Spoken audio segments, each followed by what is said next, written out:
Anak kucing mulai mendengkur saat mereka masih sangat muda, biasanya sekitar usia 1 minggu.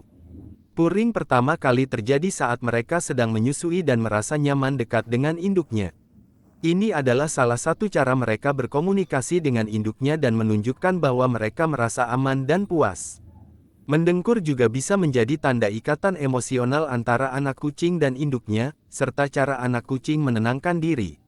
Seiring bertambahnya usia, anak kucing yang sehat dan pintar akan terus mendengkur sebagai kebiasaan dia, merespons terhadap kenyamanan, kebahagiaan, atau saat mencari perhatian dari pemiliknya.